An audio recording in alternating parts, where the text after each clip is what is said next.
President. The senator from Indiana. Madam President, thank you. This is a speech I had hoped to never give, and one I give with an incredibly heavy heart. I want to speak about a young man from my home state of Indiana, Abdul-Rahman Kassig, known to many who love him as Peter, or Pete. He was a Hoosier, a son of Indiana, and we could not feel more proud of him or lucky about the fact that he was one of us. Abdul-Rahman was a son of the United States of America who served our country and also served the world. He was a man of peace and healing and caring. Abdul-Rahman was with us for 26 years. And what he gave us during his life is so much greater and so much more important than how he died. The intensity and focus and desire to make a difference was a hallmark of Peter's life, and it stands in stark contrast to the cruelty and the disdain for human life of the ISIL terrorists who took Peter from us. Every one of us is heartbroken for his parents, Paula and Ed, who have lost their son in the most nightmarish of circumstances and who have been the most extraordinary people during this whole situation. The world mourns the loss of Abdul-Rahman along with us. His life is one to be admired. As one of his teachers wrote to his parents, Peter's life is evidence that he's been right all along. One person can make a difference.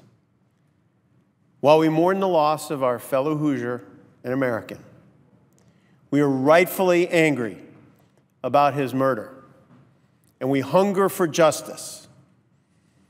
But we are challenged to face the fact that there are others still being held by these terrorists, and we must work for and pray for them who continue to be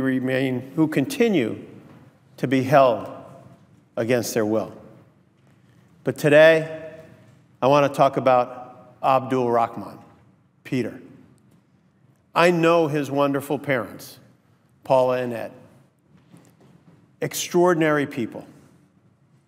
I wasn't lucky enough to meet Peter before he headed over to Syria to help provide emergency medical care there.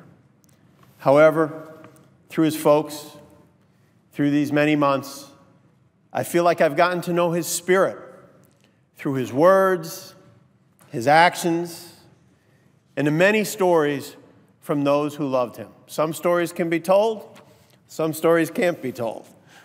But he's an extraordinary young man in every way. This was a selfless, courageous young man with a big heart who saw suffering and who wanted to help and who ultimately laid down his life in service to others. If you look at these pictures, this is Peter at the ambulance that he worked on as an emergency medical technician. And all he did was try to make other people's lives better, helping them with injuries and with wounds. And you'll hear when his organization ran out of money, he took his own money out of his own pocket to buy bandages, to buy equipment, to buy gas for the van. That's the kind of guy he was. He was a son of Indiana, growing up near Broad Ripple as the only child of Paula and Ed. He graduated from Indianapolis North Central High School, spending his high school days just like many kids in Wisconsin do, your home state, Madam President, running cross country and track and playing his guitar. He then served in the United States Army with a brief time in Iraq before being honorably discharged and enrolling in Hanover College back home in Indiana. Abdul-Rahman was described as an intense young man who was always ready to help his friends in need.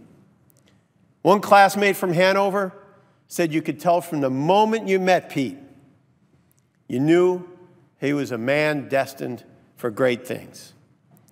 Abdul-Rahman left Hanover in 2009 for training and then certification as an emergency medical technician, followed by attending Butler University. It was during his time as a student at Butler that Pete traveled over to Beirut during spring break in 2012.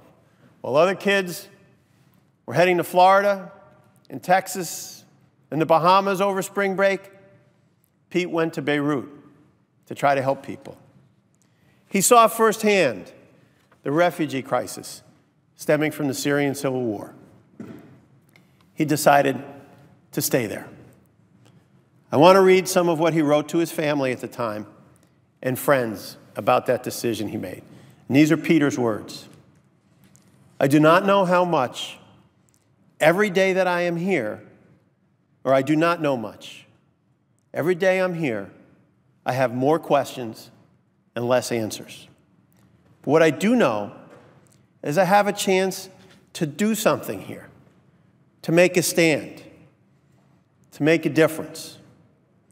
Yesterday, my life was laid out on a table in front of me, with only hours left before my scheduled flight back home to the United States. I watched people dying right in front of me.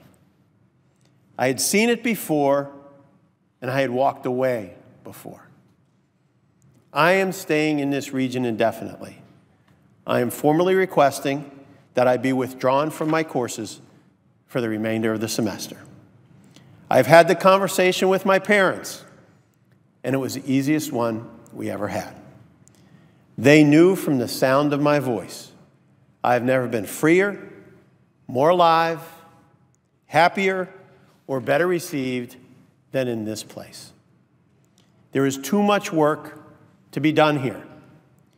Too many people in need of immediate help. This decision isn't one that everyone would make. Most people wouldn't, I guess. But those of you that know me understand this is what I was made to do. My whole life has led me to this point. In May of 2012, Abdul-Rahman moved to Lebanon to work as a volunteer emergency medical technician, serving in a hospital in the region there. By September 2012, Abdul-Rahman, in his young 20s, formed his own non-governmental organization to even better help those in need around him, called the Special Emergency Relief Assistance, or SARA. In the summer of 2013, Abdul-Rahman moved SARA's headquarters to Gaziantep, Turkey, where the organization provided first response assistance to refugees fleeing the Syrian civil war. SARA provided food and medical supplies to the refugee camps on both sides of the border. SARA also provided primary trauma care and first aid training to civilians in Syria so others could also provide that same care. When fundraising wasn't going as well as needed, Abdul-Rahman donated his own money, giving not only his time and his talent, but everything he had financially to keep it going and to assist those suffering around him. He was working on a project for SARA when he was detained on October 1st, 2013. When he was detained, he was traveling in the back of an ambulance on his way to Deir ez-Zor in eastern Syria to help provide medical care.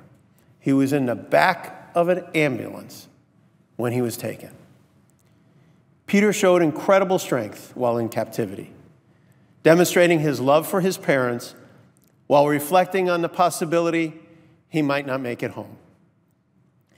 In a letter he wrote in captivity, received by his parents, Paul and Ed, in early 2014, Abdul-Rahman wrote the following: "It is still really hard to believe that all of this is happening.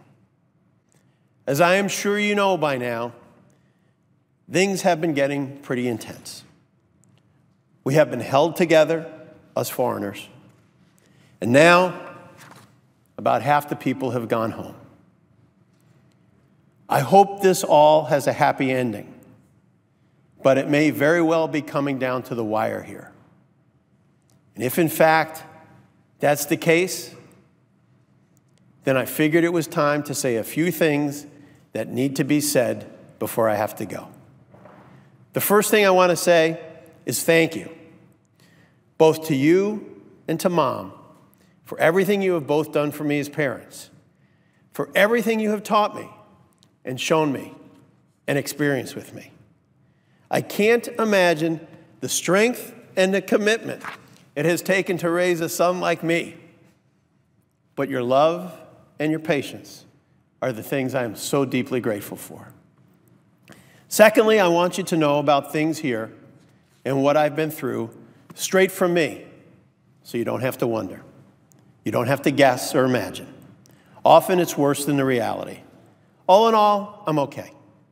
Physically, I'm pretty underweight right now, but I'm not starved, and I have no physical injuries. I'm a tough kid and still young, so that helps. Mentally, I'm pretty sure this is the hardest thing a person can go through. The stress and the fear are incredible, but I am coping the best I can. I'm not alone. I have friends. We laugh. We play chess. We play trivia to stay sharp. And we share stories and dreams of home and loved ones. I can be hard to deal with. You know me, Mom and Dad. My mind is quick and my patience thinner than most. But all in all, I am holding my own. I cried a lot the first few months, but a little less now. I worry an awful lot about you and Mom and my friends. They tell us you have abandoned us and don't care. But of course, we know you're doing everything you can do and more. Don't worry, Dad. If I do go down, I won't go thinking anything but what I know to be true. That you and Mom love me more than the moon and the stars. I am obviously pretty scared to die, but the hardest part is not knowing and wondering and hoping and wondering if I should even hope at all. I'm very sad this all has happened and for what all of you back home are going through. If I do die, I figure at least you and I can seek refuge and comfort in knowing that I went out as a result of trying to alleviate suffering and helping those in need.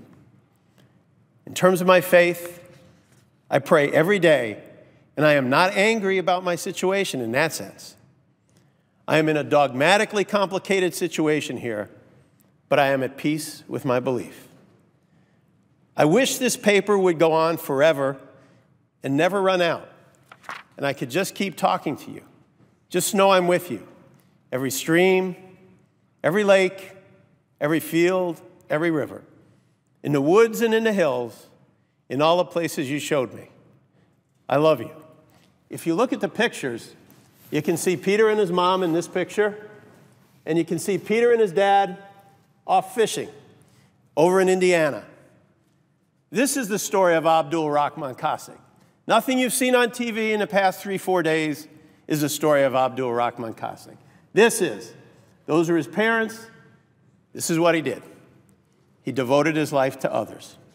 A young man who was taken from us in the most barbaric way, yet whose life stands for all that is good in our world. Abdul-Rahman, Peter, we will miss you catching more fish than your dad Ed when you go out fishing together, and then laughing with him and rubbing it in that you caught more than he did. Best friends, right there. We'll miss you giving your mom, Paula, a big hug and telling your parents how much you love them. Folks around the world and every American will miss you terribly, but we'll never forget how kind you were. The sick and injured people you cared for, and the sick and injured people you made well. And everyone whose hearts you filled with love and with passion and laughter. This was a man. This was a man all Hoosiers and everyone else are so proud of, who touched more people and helped more folks in his 26 years than most of us do in a lifetime. I will close with something Paula Kassig said on Monday. Our hearts are battered, but they will mend. The world is broken, but it will be healed in the end, and good will prevail. Abdul-Rahman spent the last years of this life working for good, serving those in the greatest need, in the most dangerous of situations, because his fellow citizens of the world needed him. He truly believed good would prevail.